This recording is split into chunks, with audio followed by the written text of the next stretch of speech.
Option strategy की series को continue करते हुए आगे की स्ट्रैटेजी जो हम लोग आज कवर करने जा रहे हैं वो है covered call strategy. Basically covered call strategy जो फॉर्म होती है, इसमें अब ऑप्शंस के साथ हम लोग अंडरलाइन असेट्स भी यूज करेंगे। सो बेसिकली क्या कहता है covered call? Covered call is a strategy that is devised when the investor is holding the shares.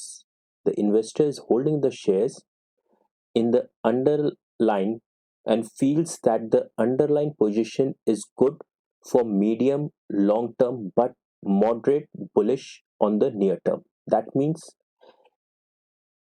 he's holding the underlying assets. वो underlying asset वो stock cash market में लिए हुए है, but वो सोचता है नियर टर्म में ये माइल्डली बुलिश है, बहुत ज्यादा बुलिश नहीं है.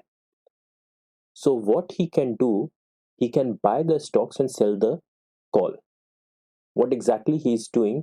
He will try to collect the time value, the premium of the out of money calls. कैसे? अब इसको देखिए, समझते हैं. बेसिकली इन्वेस्टर का व्यू क्या है? He is neutral to bullish on the direction. थोड़ा सा बुलिश या ही इज न्यूट्रल या बुलिश है, थोड़ा सा माइल्डली बुलिश है. रिस्क लिमिटेड है, रिवॉर्ड लिमिटेड है. अच्छा, रिस्क लिमिटेड का यहाँ एक सेंस बता दें, इस मारे है अंडरलाइन असेट वो लॉन्ग टर्म के लिए होल्ड करना चाहता है. ये हम लोग का व्यू है. जो भी कवर्ड कॉल स्ट्रैटेजी करते हैं वो ज्यादातर ये अज्यूम करके चलते हैं कि जो अंडरलाइन असेट है वो लॉन्ग टर्म के लिए होल्ड कर रहे हैं. क्लियर? ब्रेक इवन क्या है? Stock price minus the premium received. अब ये स्ट्रैटेजी बनती कैसी है? ये कवर्ड कॉल स्ट्रैटेजी बनती कैसे है? इसका स्ट्रक्चर क्या है? Let's assume Nifty as a stock, एक अंडरलाइन असेट उसको समझ लेते हैं जो 54 पे ट्रेड कर रहा है. क्लियर? अंडरलाइन असेट बाय करना, इन द मनी कोई ऑप्शन बाय करना is the same thing. Okay, हमने अंडरलाइन असेट 5300 पे बाय कर लिया. Let's assume this thing. Lot size 50 का है, तो ये टोटल मेरा पैसा लग गया, that I have invested. But ये सोचिएगा कि अंडरलाइन असेट जो भी हम बाय कर रहे हैं वो लॉन्ग टर्म के लिए हम बाय कर रहे हैं. क्लियर?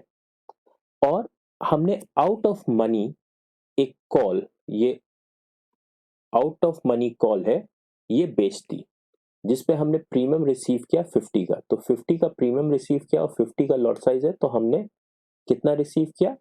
2500 रुपए रिसीव कर लिए.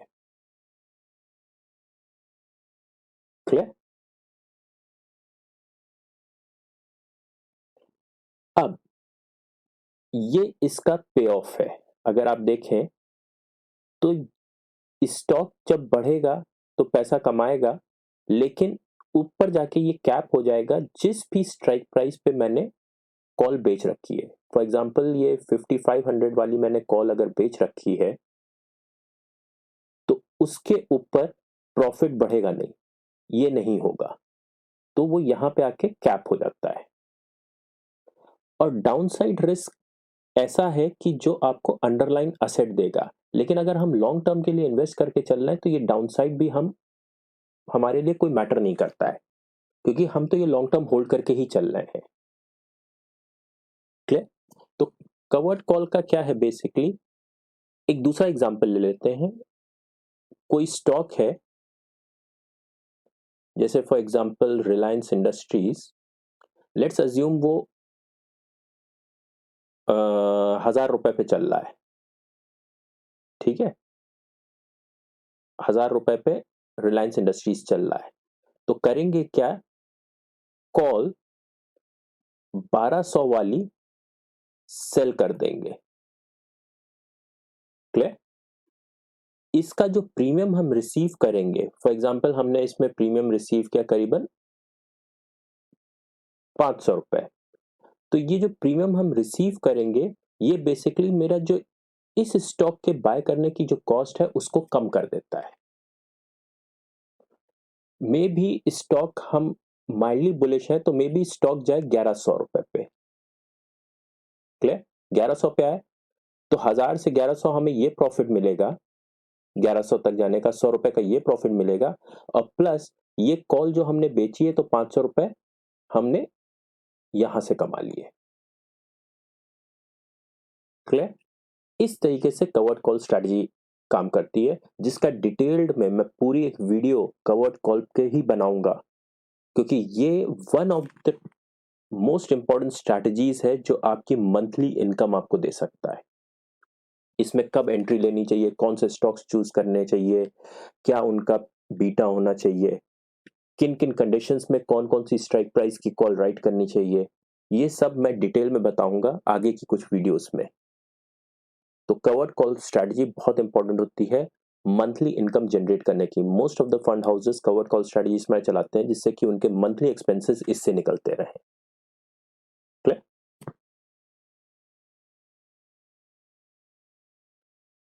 अब कवर्ड कॉल को थोड़ा सा और हम अगर यहाँ पे एक्सप्लेन करना चाहें तो मैं यूं एक्सप्लेन कर सकता हूं। फॉर एग्जांपल आईटीसी है, एक स्टॉक है आईटीसी, जिसका करंट मार्केट प्राइस चल रहा है फॉर एग्जांपल 200 रुपए। मैंने कैश मार्केट में, ठीक है, 200 रुपए चल रहा है, मैंने उसका ऑप्शन में कॉल सेल कर दी 250 रुपए वाली स्ट्राइक प्राइस, ठीक है, 250 स्ट्राइक प्राइस वाली मैंने कॉल सेल कर दी। प्रीमियम रिसीव्ड जो हुआ, प्रीमियम जो रिसीव हुआ वो हुआ मुझे 10 रुपए, और लॉट साइज है ये इसका फॉर एग्जांपल 1000 का समझ लेते हैं। ये क्या है, लॉट साइज हुआ, और ये क्या हुआ, premium of strike price. Clear? तो हमने कितना रिसीव कर लिया, 10,000 रुपए प्रीमियम रिसीव कर लिए, ठीक है, 250 के स्ट्राइक प्राइस पे। इस स्ट्राइक प्राइस पे हमने 10,000 रुपए रिसीव कर लिए। लेट्स अज्यूम ये स्टॉक 200 पे ही एक्सपायर करता है। At expiry current market price is 200, ठीक है, 200 पे ही एक्सपायर करता है, तो मैं रिसीव क्या करूंगा, ₹10,000 मुझे प्रॉफिट हो गया इस कॉल से, from call writing, call selling जो हमने कर रखी थी, ठीक है, उससे हमें रिसीव हो गया। स्टॉक कहीं भी नहीं मूव किया तब भी हमने 10,000 रुपए का प्रॉफिट लगा लिया, इसमें मिल गया। इस तरीके से कवर्ड कॉल स्ट्रैटेजी होती है, जिसका मैं डिटेल में आपको बताऊंगा। फर्दर एक सेपरेट पूरी वीडियो बनाऊंगा कि कैसे एफआईआईज ट्रेड करते हैं, बड़े बड़े हेज फंड हाउसेस कैसे ट्रेड करते हैं, इंस्टीट्यूशनल इन्वेस्टर्स कैसे ट्रेड करते हैं, क्या स्ट्रैटेजीज होती हैं। ये सारे बोनस आपको सारी स्ट्रैटेजीज बताऊंगा, प्रैक्टिकल स्ट्रैटेजीज बताऊंगा। इसी में कहता हूँ प्लीज चैनल को सब्सक्राइब कर लीजिए और बेल आइकन दबा दीजिए, जिससे कि आपको फर्दर मेरी जो भी वीडियोस अपडेट होती रहे वो आपको मिलती रहे। चलिए फिर आगे का स्ट्रैटेजी एक और है, वो समझ लेते हैं। That is the covered put strategy. Covered put strategy क्या होती है, इसमें अंडरलाइन असेट सेल कर देते हैं, जस्ट कवर्ड कॉल का रिवर्स है, अंडरलाइन असेट सेल कर देते हैं और पुट सेल कर देते हैं। अच्छा, पुट सेल करने का ये व्यू क्या है, न्यूट्रल टू बेरिश हमारा व्यू है। क्लियर? रिस्क अनलिमिटेड है, रिवॉर्ड लिमिटेड है। ओके, ब्रेक इवन हमारा कैसे मिलता है, stock price plus premium received. Strategy form कैसे होती है? हमने पुट सेल कर दी, फॉर एग्जांपल 53 स्ट्राइक प्राइस, ये है आउट ऑफ मनी वाली पुट, क्योंकि अभी कहाँ करंटली ट्रेड कर रहा है? निफ्टी ट्रेड कर रहा है 54 पे, और अंडरलाइन एसेट मैंने सेल कर दिया 55 के रेट पे। क्लियर? ये पैसा भी रिसीव किया, ये पैसा भी रिसीव किया। अच्छा, आपको ये बता दूं, ये स्ट्रैटेजी इंडिया में एप्लीकेबल नहीं हो पाती है using the underline strategy, because India में कैश मार्केट में short selling carry forward allowed नहीं है। तो ये स्ट्रैटेजी को बस आप कॉन्सेप्चुअली समझिए, इसका कॉन्सेप्ट समझिएगा, ये प्रैक्टिकली आप नहीं कर पाएंगे इंडिया में। यूएस में हो जाता है, जहां आप अंडरलाइन एसेट सेल कर सकते हैं और बाद में जाके उसको बाय कर सकते हैं, बट यहाँ पे नहीं कर सकते। यहाँ आप सिर्फ डेरिवेटिव्स ही शॉर्ट सेल कर सकते हैं। अगर कैश मार्केट में आप शॉर्ट सेल करते हैं तो सिर्फ आप इंट्राडे के लिए कर सकते हैं। ओके, तो इस मारे इसको हम लोग बहुत ब्रीफली समझेंगे। तो ये कैप हो गया अपसाइड का, क्योंकि मैंने यहाँ की पुट बेच रखी है 5300 वाली, यहां तक प्रॉफिट होगा, इसके बाद का कोई प्रॉफिट नहीं है।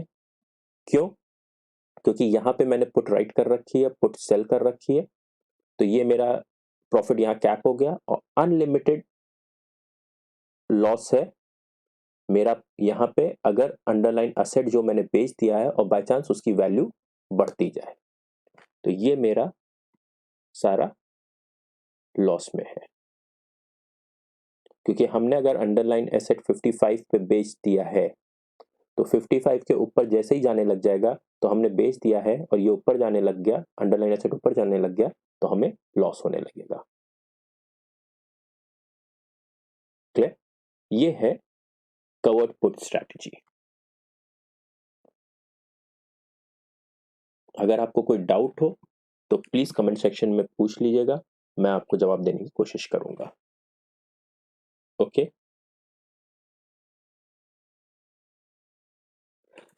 अब चलते हैं कॉलर स्ट्रैटेजी में। कॉलर स्ट्रैटेजी क्या है? कॉलर स्ट्रैटेजी बेसिकली बनाई जाती है जब हम थोड़ा सा न्यूट्रल टू बुलिश होते हैं। ठीक है, रिस्क लिमिटेड होता है, रिवॉर्ड लिमिटेड होता है। जब हम देख रहे हैं लिमिटेड है, तो कहीं ना कहीं ऊपर कैप क्रिएट हो रही है, सीलिंग और फ्लोर बनाया जा रहा है, तभी ये रिस्क लिमिटेड है और रिवॉर्ड भी लिमिटेड है। ये कैसे बनता है collar strategy? Let's assume that Nifty is trading at 5400, Nifty की आउट ऑफ मनी वाली पुट बाय कर ली, अंडरलाइन असेट बाय कर लिया, और ऊपर की एक कॉल सेल कर दी। That is the collar strategy. Clear? इसमें मैंने प्रीमियम रिसीव मतलब पे कर दिया, इसमें मुझे पूरा अंडरलाइन असेट खरीदना पड़ा, और इसमें मैं प्रीमियम रिसीव कर लिया। Okay, this is how the strategy is formed. कहने का मतलब यह है इसमें कि मैंने एक अंडरलाइन पुट बाय कर लिया, फिर मैंने एक अंडरलाइन असेट खरीद लिया, एंड ऊपर की कॉल मैंने सेल कर दी, जिससे मैंने प्रीमियम इतना रिसीव कर लिया। तो ऊपर की कॉल जब मैंने सेल कर दी, तो मैंने ऊपर का जो प्रॉफिट है वो कैप कर दिया। यहाँ पे अगर ये बढ़ेगा तो ये मैंने कैप कर दिया, क्योंकि मैंने यहाँ कॉल सेल कर रखी है। क्लियर? नीचे का मैंने अगर पुट खरीद रखा है, तो मैंने अपने लॉसेस को भी कैप कर दिया। ये मेरा लॉस है, इसको मैंने कैप कर दिया, बिकॉज ऑफ मैंने पुट यहाँ बाय कर रखी है। क्लियर? और सेल यहाँ मैंने कॉल यहाँ सेल कर रखा है, तो ये मेरा प्रॉफिट कैप है। क्लियर? इस तरीके से ये चीज कॉलर स्ट्रक्चर स्ट्रैटेजी बनती है। ये है इसका स्ट्रक्चर। ओके, अब अज्यूम करिए अंडरलाइन एसेट बढ़ने लगेगा। फॉर एग्जांपल ये अंडरलाइन एसेट जो मैंने 54 पे बाय कर रखा है, ये बढ़ने लगा, ये 55 तक चला गया, तब तक तो मुझे प्रॉफिट देगा। लेकिन 55 के ऊपर अंडरलाइन असेट और ये न्यूट्रलाइज हो जाएंगे। तो जितना मुझे अंडरलाइन असेट में, फॉर एग्जांपल 6000 चला गया अंडरलाइन असेट, तो 6000 से जितना अंडरलाइन असेट मुझे प्रॉफिट देगा, उसमें कुछ मुझे कॉल जो सेल कर रखी है वो लॉस भी देगा, तो न्यूट्रलाइज होने लग जाएगा। एक ब्रेक इवन के बाद इसका न्यूट्रलाइज हो जाएगा। एग्जैक्टली उसी तरीके से पुट है। फॉर एग्जांपल मार्केट चली गई 5000 पे, अंडरलाइन एसेट 5000 पे चला गया, तो पुट मुझे प्रॉफिट देने लगेगा, क्योंकि 53 की मैंने पुट खरीद रखी है और 5000 चला गया है, बाय करके चलना है, तो पुट मुझे प्रॉफिट दे रहा होगा। लेकिन ये अंडरलाइन असेट जो मैं बाय करके चल रहा हूं और ये नीचे गिर गया है, तो ये मुझे लॉस देने लगेगा। तो इसी मारे यहां भी कैप है पुट बाय से, यहां कैप है कॉल के सेल करने से। ब्रेक इवन के जब तक के ऊपर रहेगा तब तक हमें प्रॉफिट रहेगा, ब्रेक इवन के नीचे जाएंगे तो हमारा एक लिमिटेड लॉस हो सकता है। This is how the collar strategy is formed. Clear? I have, आपको ये भी क्लियर हो गया होगा। सो लगभग सारी ऑप्शन स्ट्रेटजीज इन सीरीज में मैंने खत्म कर दी हैं, बट ये बेसिकली थ्योरेटिकल है, कॉन्सेप्ट क्लियर करने की बात है और अंडरस्टैंड करने की बात है कि जब हम complicated practical strategies of option बनाएंगे तो कैसे पे आउट होगा, कैसे प्रीमियम रिसीव होगा, कैसे हम प्रीमियम पे कर रहे होंगे, और नेट पे हमारा एक्सपायरी पे अलग अलग सिनेरियोज पे हम ये निकाल पाएंगे कि एग्जैक्टली किस सिनेरियो पे एक्सपायर करेगा तो हम मैक्सिमम प्रॉफिट कमा पाएंगे, किस सिनेरियो पे ये एक्सपायर करेगा तो हम लॉस लेंगे। तो आगे की वीडियोस आप जरूर चेक करिएगा, जिसमें हम बताएंगे basically institutional investors, FIIs, hedge funds कैसे ट्रेड करते हैं, कैसे मंथली इनकम कमाते हैं, और या फिर कैसे अपनी स्ट्रैटेजीज फॉर्म करते हैं to gain massive profits during the volatile markets. Okay, thank you.